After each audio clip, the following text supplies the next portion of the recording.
Viewers, എല്ലാവർക്കും ദിജോസ് വേൾഡിന്റെ പുതിയൊരു വീഡിയോയിലേക്ക് സ്വാഗതം.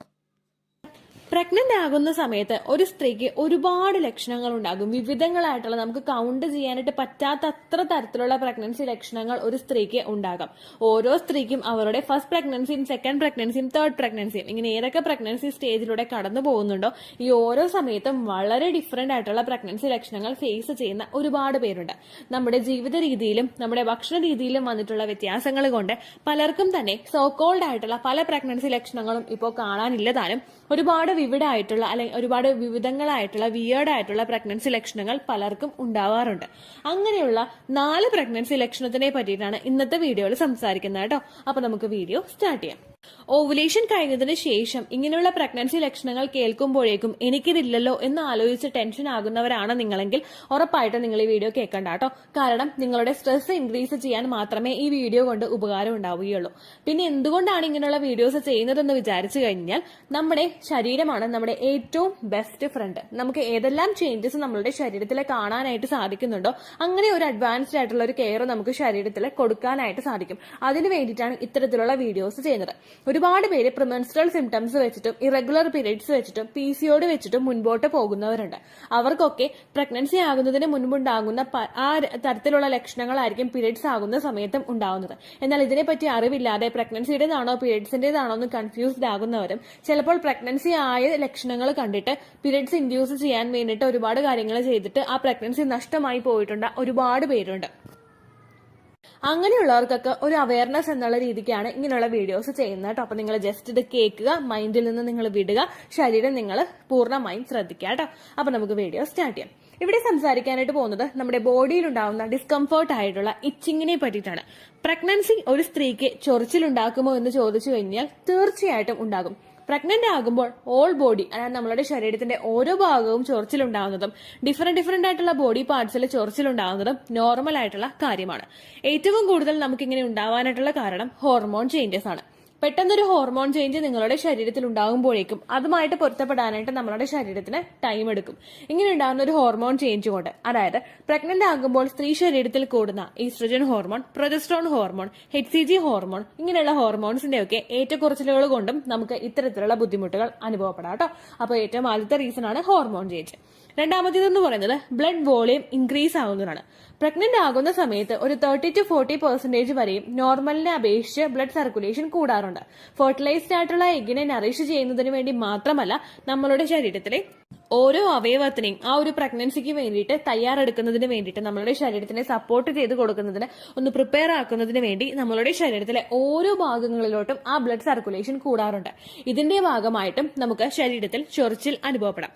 മൂന്നാമത്തെ റീസൺ എന്ന് പറയുന്നത് സ്കിന്ന് സ്ട്രെച്ച് ആവുന്നതാണ്.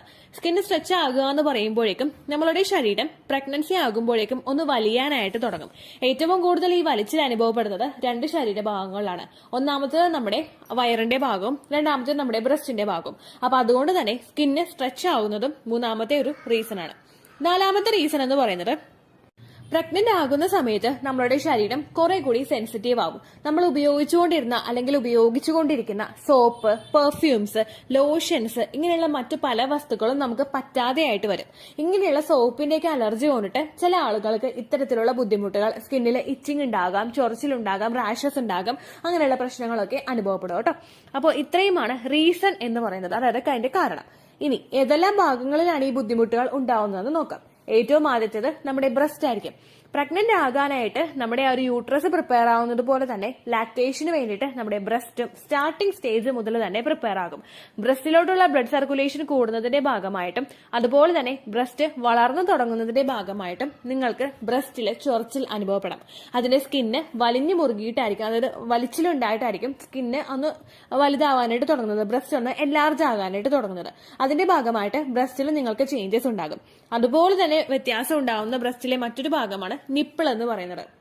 പ്രഗ്നന്റ് അല്ലാത്തൊരു സ്ത്രീയുടെ നിപ്പിളിന് വലിപ്പം കുറവായിരിക്കും. പക്ഷെ പ്രഗ്നന്റ് ആവുകയാണെങ്കിൽ അതിനനുസരിച്ച് നിപ്പിളിന്റെ വലിപ്പം കൂടാനായിട്ട് തുടങ്ങും. കാരണം കുഞ്ഞിന് സക്ക് ചെയ്യണം, കുഞ്ഞിന് പാൽ കുടിക്കണം, അതിനൊക്കെ വേണ്ടിയിട്ട് ഈ ബ്രസ്റ്റിന്റെ വലിപ്പം, ആ ഒരു നിപ്പിളിന്റെ വലിപ്പവും ഒപ്പം തന്നെ വളരാനായിട്ട് തുടങ്ങും. ഇങ്ങനെ വളർന്നതിന്റെ ഭാഗമായിട്ട് നിങ്ങൾക്ക് ബ്രസ്റ്റിലും അതുപോലെ തന്നെ നിപ്പിളിലും ചൊറിച്ചിലും ബുദ്ധിമുട്ടുകളും ഒക്കെ ഉണ്ടാവാം കേട്ടോ.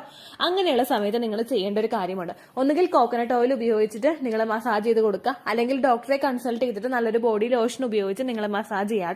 നിങ്ങൾ നിപ്പിള് മസാജ് ചെയ്യുന്ന സമയത്ത് കോക്കനട്ട് ഓയിൽ ഉപയോഗിച്ചിട്ടാണ് ചെയ്യുന്നതെങ്കിൽ നിങ്ങൾ നിപ്പിള് കയ്യിലെടുത്തിട്ട് ഒന്ന് ഫ്രണ്ടിലോട്ട് വലിച്ചു വിടുക. വലിച്ചങ്ങനെ വിട്ടിട്ടില്ല എങ്കിൽ നിങ്ങളുടെ ഡെലിവറി കഴിയുന്ന സമയത്ത് നിപ്പിള് ഉള്ളിലോട്ട് പോകാനായിട്ടൊരു ചാൻസ് ഉണ്ട്. അങ്ങനെ ഉള്ളിലോട്ട് പോയി കഴിഞ്ഞാൽ കുഞ്ഞിന് സക്ക് ചെയ്യാനായിട്ട് ബുദ്ധിമുട്ടുണ്ടാകും. അത് പുറത്തേക്ക് എടുക്കാനായിട്ട് നിങ്ങൾക്കും ഒരുപാട് വേദന അനുഭവിക്കേണ്ടതായിട്ട് വരും. അതുകൊണ്ട് തന്നെ പ്രഗ്നൻസി ആണ് നിങ്ങൾക്കെങ്കിൽ ആ നിപ്പിള് വലിച്ച് പുറത്തേക്ക് വിടാനായിട്ട് നിങ്ങൾ ശ്രദ്ധിക്കുക കേട്ടോ.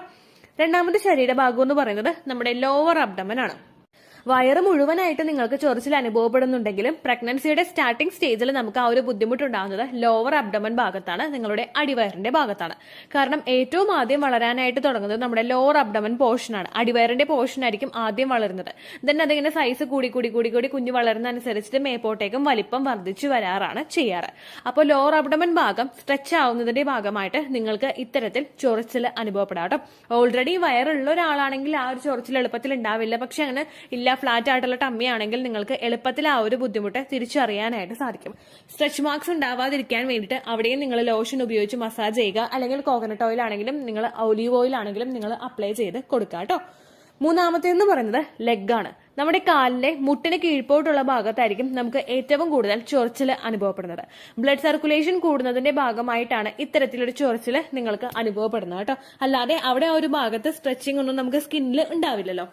അങ്ങനെ ചൊറിച്ചിൽ അനുഭവപ്പെടുമ്പോഴേക്കും ആ ഒരു പോർഷനും നിങ്ങൾ നല്ലതുപോലെ എണ്ണയിട്ട് മസാജ് ചെയ്ത് കൊടുക്കാനായിട്ട് ശ്രദ്ധിക്കുക. ഒരുപാട് നിങ്ങൾ മാന്തി ഇങ്ങനെ പൊട്ടിച്ചു കഴിഞ്ഞാൽ അവിടെ നമുക്ക് റാഷസും ബുദ്ധിമുട്ടുകളൊക്കെ ഉണ്ടാകും. അപ്പൊ നിങ്ങൾക്ക് വല്ലാത്തൊരു ഡിസ്കംഫർട്ടൊക്കെ ഫീൽ ചെയ്യും. അതുകൊണ്ട് ചൊറിച്ചിൽ അനുഭവപ്പെടുന്നുണ്ടെങ്കിൽ കൂടുതലായിട്ട് നിങ്ങൾ ചൊറിഞ്ഞോണ്ടിരിക്കാതെ ഓയിലൊക്കെ ഇട്ട് മസാജ് ചെയ്ത് കൊടുക്കാനായിട്ട് ശ്രദ്ധിക്കുക കേട്ടോ. നാലാമത്തെ ശരീരഭാഗം നിങ്ങളുടെ വജൈനയാണ്. ബ്ലഡ് സർക്കുലേഷൻ വജൈനയിലോട്ടും പ്രഗ്നന്റ് ആകുന്ന സമയത്ത് തന്നെ ഇൻക്രീസ് ആകും. നമ്മളുടെ സെർവിക്സിലോട്ടും നമ്മുടെ വജൈനയിലോട്ടൊക്കെ ഇൻക്രീസ് ആകും. വജൈനയിലോട്ടൊക്കെ ബ്ലഡ് സർക്കുലേഷൻ കൂടുന്നത് നമ്മൾ മറ്റുള്ള ബാക്ടീരിയാസ് ശരീരത്തിൽ കൂടുന്ന അകത്തേക്ക് പ്രവേശിക്കുന്നതിനെ ഒന്ന് പ്രിവെന്റ് ചെയ്യാനായിട്ട് വജൈനയിലൊക്കെ പ്രിപ്പയർ ചെയ്യുന്നത് കൊണ്ടാണ്. അപ്പോൾ അതിന്റെ ഭാഗമായിട്ട് നിങ്ങൾക്ക് ഇത്തരത്തിൽ ബ്ലഡ് സർക്കുലേഷൻ കൂടുന്നതിന്റെ ഭാഗമായിട്ടും അവിടെ ആ ഒരു ഭാഗത്തും ചൊറിച്ചിലും ഡിസ്കംഫർട്ടും ഒക്കെ അനുഭവപ്പെടും കേട്ടോ. നിങ്ങൾ വജൈനയുടെ ഭാഗത്ത് മറ്റുള്ള കൂടുതൽ സ്മെല്ലുള്ള സോപ്പൊക്കെ ഉപയോഗിച്ച് കഴുകാതിരിക്കുക. അതുപോലെ ചൊറിച്ചിലുണ്ടെങ്കിൽ ഡെറ്റോൾ ഒന്നും അധികം ഉപയോഗിച്ചിട്ട് നിങ്ങൾ അവിടെ ക്ലീൻ ചെയ്യാതിരിക്കുക കേട്ടോ. കൂടുതൽ ബുദ്ധിമുട്ടുണ്ടെങ്കിൽ ഡോക്ടറെ കണ്ട് ഇന്റിമേറ്റ് ഹൈജീന്റെ ഒരു പ്രൊഡക്റ്റ് നിങ്ങൾ യൂസ് ചെയ്യുക. ഡോക്ടറുടെ റെക്കമെൻഡേഷനോട് കൂടി മാത്രം നിങ്ങൾ യൂസ് ചെയ്യുക കേട്ടോ. ഒരുപാട് മാർക്കറ്റിൽ അവൈലബിൾ ആയിട്ടുള്ള ഇന്റിമേറ്റ് ഹൈജീൻ പ്രൊഡക്ട്സ് ഒന്നും നിങ്ങൾ ഉപയോഗിക്കേണ്ട യാതൊരു തരത്തിലുള്ള ആവശ്യവുമില്ല. നല്ലതുപോലെ വെള്ളം അടിച്ചൊന്ന് ക്ലീൻ ചെയ്ത് കഴുകി കഴിഞ്ഞാൽ ഈ ഡിസ്കംഫർട്ടൊക്കെ പലർക്കും മാറാറുണ്ട്. അങ്ങനെ അല്ലാത്തവർ ചെറു ചൂടുവെള്ളം ഉപയോഗിച്ചിട്ട് നിങ്ങൾ ഉപയോഗിച്ച് വൃത്തിയാക്കുക കേട്ടോ. ഒരിക്കലും ഹെവി ആയിട്ടുള്ള ചൂട് നിങ്ങൾ ഉപയോഗിക്കരുത്.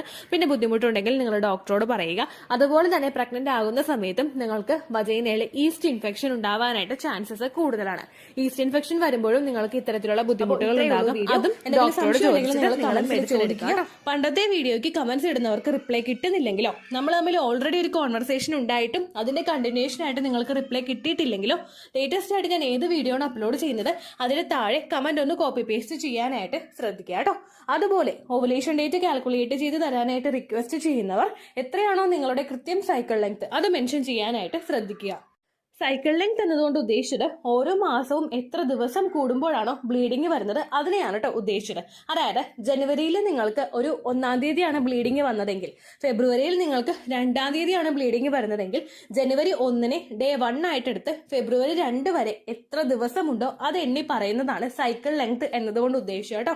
ബ്ലീഡിങ് നടന്ന ദിവസം നിങ്ങൾ എടുത്താൽ മതിയാകും. സ്പോട്ടിങ് നടന്ന ദിവസം, അതായത് ചെറുതായിട്ടുള്ള ബ്രൗൺ ഡിസ്ചാർജോ ബ്രൗൺ കളറുള്ള സ്പോട്ടിങ്ങോ വന്ന ദിവസം നിങ്ങൾ എടുക്കേണ്ട ആവശ്യം ഇല്ല കേട്ടോ. അപ്പോൾ ഇതുപോലെ തന്നെ നിങ്ങൾ ശ്രദ്ധിക്കുക. സൈക്കിൾ ലെങ്ത് ചോദിക്കുന്ന സമയത്ത് എന്നാണോ ഡേറ്റ് അത് നിങ്ങൾ മെൻഷൻ ചെയ്യാതിരിക്കുക. അതായത് ചില ആളുകൾ ജനുവരി 16, ഫെബ്രുവരി 14 അങ്ങനെ പറയും. അങ്ങനെ പറഞ്ഞുകൊണ്ട് കാര്യമില്ല കേട്ടോ. അപ്പോൾ ഇത്രയേ ഉള്ളൂ വീഡിയോ. അടുത്തൊരു യൂസ്ഫുൾ വീഡിയോ ആയിട്ട് നമുക്ക് വീണ്ടും കാണാം. ബൈ.